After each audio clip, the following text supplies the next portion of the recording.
Bonjour à tous. Aujourd'hui, on va décortiquer le monde du travail en France. Mais attention, on va oublier les clichés pour un instant. On va se pencher sur les vraies règles du jeu, celles qui sont gravées dans la loi et, surtout, confirmées par les chiffres. Alors, pour commencer, il y a un chiffre que tout le monde a en tête quand on pense au travail en France, les fameuses 35 heures. Mais est-ce que c'est vraiment ce qui se passe sur le terrain? Mythe ou réalité? Allez, on regarde ça de plus près. Et voilà, premier chiffre, première surprise. D'un côté, la loi nous dit 35 heures, mais de l'autre, quand on regarde la réalité dans le secteur privé, on est plutôt autour de 39,1 heures. Alors, comment on explique cet écart? Eh bien, principalement avec les heures supplémentaires, qui sont bien sûr très encadrées. On a donc une base légale, d'accord, et par-dessus, une réalité économique qui vient s'ajouter.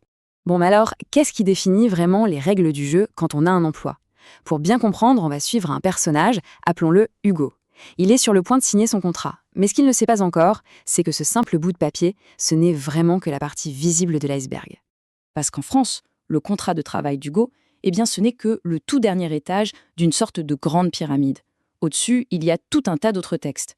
Le règlement intérieur de l'entreprise, les accords d'entreprise, la convention collective, le code du travail et même la constitution tout en haut.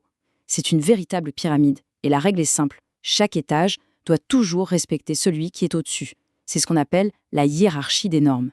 D'accord, mais là, on peut se poser une question. Avec toutes ces règles empilées les unes sur les autres, qu'est-ce qui se passe si elles se contredisent?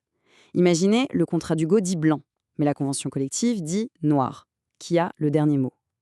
C'est là qu'un principe absolument fondamental du droit du travail français entre en jeu. Pour que ce soit bien clair, reprenons l'exemple du salaire d'Hugo. Disons que son contrat de travail propose 1,1 fois le SMIC. Pas mal.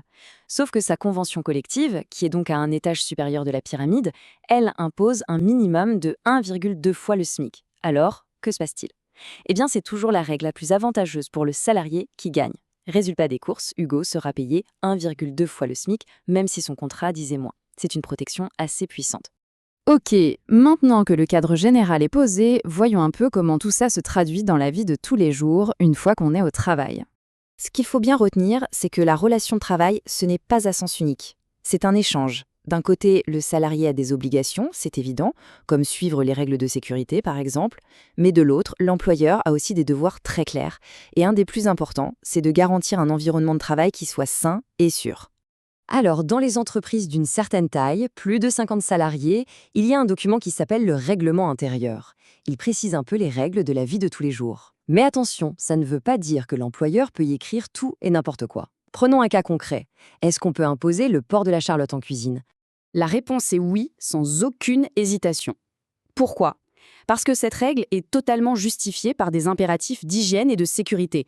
C'est pile poil le but du règlement intérieur. La mesure est proportionnée à l'objectif, donc c'est tout à fait conforme. Bon, celui-là était plutôt facile, on est d'accord? Maintenant, on va compliquer un peu les choses. Autre règle vestimentaire. Une entreprise peut-elle obliger ses employés à porter une jupe? Alors là, la réponse est un grand non, c'est catégorique. Une règle de ce type serait jugée discriminatoire, tout simplement parce qu'elle n'est justifiée par rien. Il n'y a aucune raison liée à la nature du travail qui puisse imposer ça. Ok, dernier cas de figure. Et si la règle ne touche ni à la sécurité ni à l'hygiène, mais à l'image de l'entreprise? Imaginons un hôtel de luxe, un 5 étoiles. Est-ce qu'il a le droit d'interdire les piercings visibles pour son personnel en contact avec la clientèle? Eh bien, dans ce cas précis, la réponse est oui, c'est conforme. La justice a tendance à considérer cette règle comme valide. La raison, c'est que la restriction est jugée proportionnée et directement liée à l'image de marque et au standing de l'établissement. Le contexte est donc absolument essentiel. Bon, on a parlé des règles, des devoirs. Parlons maintenant de ce qui intéresse beaucoup de monde, le salaire. Mais la fiche de paye en France, c'est parfois un vrai casse-tête. Alors, comment on passe du brut au net? En fait, le principe est assez simple. On part du salaire de base. Là-dessus, on ajoute tout ce qui est primes, heures supplémentaires, etc. Ça nous donne le salaire brut. Ensuite, de ce montant brut, on va déduire toutes les cotisations sociales obligatoires. Et ce qui reste, à la fin, c'est le salaire net. C'est la somme qui est virée sur le compte en banque. Faire des heures en plus, c'est courant. Mais attention, il faut savoir qu'il y a heures en plus et heures en plus. Les mots sont importants. Pour un contrat à temps plein, on parle d'heures supplémentaires. Elles sont majorées d'au moins 25% et en général, on ne peut pas les refuser. En revanche, pour un temps partiel, on parle d'heures complémentaires.